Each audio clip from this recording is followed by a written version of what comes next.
Friends, আজকের এই ভিডিওতে আমরা ভিটামিনের ওভারডোজ নিয়ে আলোচনা করব।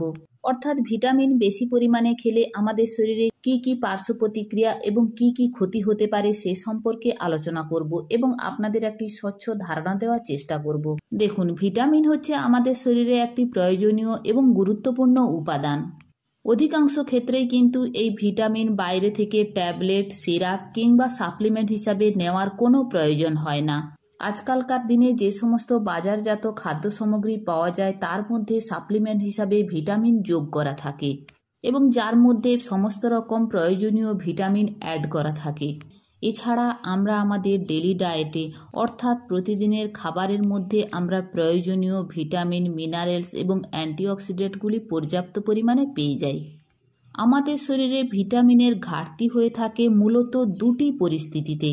তার মধ্যে একটি হচ্ছে ব্যাড লাইফস্টাইল, অর্থাৎ আমাদের জীবনযাপন পদ্ধতি যদি খারাপ হয়, তার মধ্যে আমরা যদি বাজারজাত খাবার, হোটেলের খাবার, রেস্টুরেন্টের খাবার যদি খেয়ে থাকি এবং সেই খাবারগুলি যদি প্রসেস ফুড হয়ে থাকে এবং সেই খাবারগুলো যদি আমরা বেশি পরিমাণে খাই, খাওয়ার মধ্যে যদি কোনো নিয়মশৈলী না থাকে, অর্থাৎ শাক সবজি, মাছ, মাংস, ডিম এগুলি যদি আমরা প্রয়োজন অনুযায়ী নিয়ম মেনে না খেয়ে থাকি, সেক্ষেত্রে শরীরে ভিটামিনের ঘাটতি হয়ে থাকে। শরীরে ভিটামিনের ঘাটতির আর একটি প্রধান কারণ হচ্ছে শরীরে যদি কোনো প্রকারের কোনো রোগ হয়ে থাকে কিংবা কোনো অসুখ বিসুখে যদি কেউ ভুগতে থাকে, কেউ যদি টাইফয়েড, ম্যালেরিয়া, ডেঙ্গু কিংবা যে কোনো প্রকারের কোনো ভাইরাল ফিভার হয়ে থাকে, সেক্ষেত্রে তার শরীরে পুষ্টির ঘাটতি দেখা দিতে পারে। এছাড়া কোনো পেশেন্ট যদি দীর্ঘদিন ধরে হসপিটালে ভর্তি থাকে, অর্থাৎ 15 থেকে 20 দিন যদি সে হসপিটালে ভর্তি থাকে কিংবা তার যদি কোনো সার্জারি হয়ে থাকে, ওই সময় রোগীর মধ্যে একটা মেন্টাল স্ট্রেস কাজ করে, সেই কারণে শরীরে ভিটামিনের ঘাটতি হওয়ার সম্ভাবনা থাকে। মূলত এই দুটি কারণে আমাদের শরীরে ভিটামিনের সাপ্লিমেন্ট নেওয়ার প্রয়োজন হয়ে পড়ে। আমাদের শরীরে মূলত দু ধরনের ভিটামিন থাকে। একটি হলো ওয়াটার সলিউবল ভিটামিন, যার মধ্যে বি গোষ্ঠীর সমস্ত প্রকার ভিটামিন পড়ে, যেমন B2, B5, B4, B6, B12 এবং ভিটামিন সি। এছাড়া আরেক প্রকার ভিটামিন রয়েছে, সেটা হচ্ছে ফ্যাট সলিউবল ভিটামিন, যেমন A, D, E, K। এই ফ্যাট সলিউবল ভিটামিন আমাদের শরীরে সবচেয়ে বেশি ক্ষতি করে। আজকের এই ভিডিওতে আমি আপনাদের বলবো এই সমস্ত ভিটামিনগুলোর ওভারডোজ হলে শরীরে কি কি ক্ষতি হতে পারে, তাই ভিডিওটির শেষ পর্যন্ত সঙ্গে থাকুন। প্রথমেই যে ভিটামিনটির কথা বলবো, নিয়াসিন অর্থাৎ ভিটামিন B3। এই ভিটামিন B3 বা নিয়াসিনের অতিরিক্ত সেবনের ফলে শরীরে উচ্চ রক্তচাপের সমস্যা হতে পারে, অর্থাৎ হাই ব্লাড প্রেশারের সমস্যা হতে পারে, লিভারের সমস্যা হতে পারে, পেটের সমস্যা হতে পারে। এরপর আসছি ভিটামিন B6 অর্থাৎ পাইরোডক্সিন। এই ভিটামিন B6 যদি অতিরিক্ত মাত্রায় সেবন করা হয় তাহলে কয়েকটি গুরুত্বপূর্ণ সমস্যা দেখা দেয় শরীরে, যেমন নিউরোলজিক্যাল ডিসঅর্ডার, পেটের সমস্যা হতে পারে। পেটের সমস্যা বলতে পেটে ব্যথা হতে পারে, বমি কিংবা বমি বমি ভাব হওয়ার সমস্যা হতে পারে, তার সঙ্গে স্কিন রিলেটেড সমস্যা দেখা দিতে পারে। এরপর আসছি সেলেনিয়াম। এই সেলেনিয়াম অতিরিক্ত সেবনের ফলে কিছু গুরুত্বপূর্ণ সমস্যা দেখা দিতে পারে, যেমন নার্ভ ড্যামেজ হতে পারে, গ্যাস্ট্রিকের সমস্যা হতে পারে, চুল উঠে যাওয়ার সমস্যা হতে পারে। এরপর যে গুরুত্বপূর্ণ ভিটামিনটির কথা বলবো সেটি হচ্ছে ভিটামিন এ।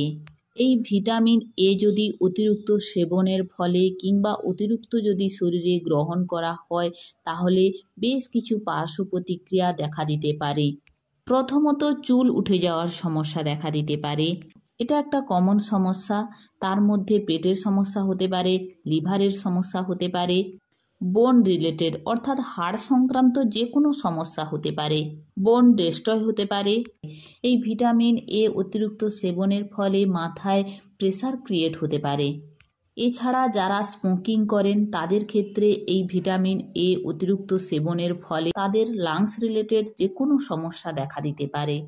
এরপর আসছি ভিটামিন ই। এই ভিটামিন ইর অতিরিক্ত সেবনের ফলে ব্রেন রিলেটেড যে কোনো সমস্যা দেখা দিতে পারে, অর্থাৎ ব্রেন হেমারেজিক ডিজঅর্ডার ডিজিজের সমস্যা হতে পারে। এরপর বলবো ভিটামিন সি এর কথা। ভিটামিন সির অতিরিক্ত সেবনের ফলে মাইগ্রেনের সমস্যা হতে দেখা যায়। স্কিন রিলেটেড যে সমস্ত সমস্যাগুলি রয়েছে সেগুলোও কিন্তু ভিটামিন সির অধিক মাত্রায় সেবনের ফলে দেখা দিতে পারে। এরপর আসছি ভিটামিন ডি। একটি গুরুত্বপূর্ণ ভিটামিন হচ্ছে ভিটামিন ডি।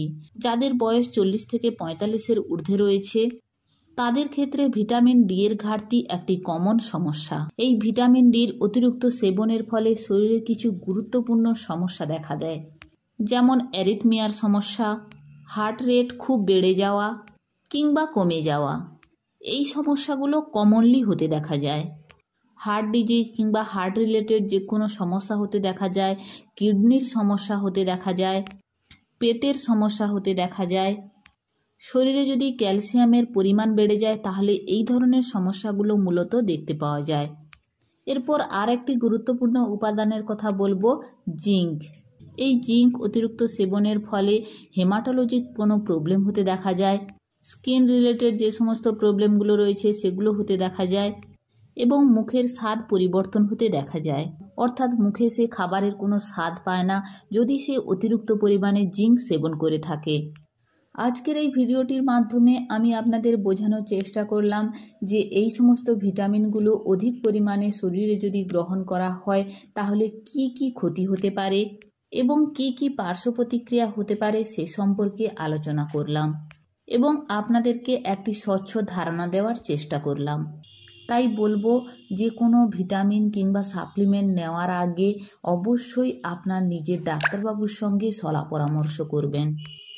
কোনো ঔষধ বা মেডিসিনকে নিজের মতো করে খাবেন না কিংবা সাধারণভাবে নেবেন না। যে সমস্ত মেডিসিন ল্যাবরেটরিতে তৈরি করা হয়ে থাকে সেগুলো প্রত্যেকটি মেডিসিনের একটা পার্শ্ব প্রতিক্রিয়া থাকে।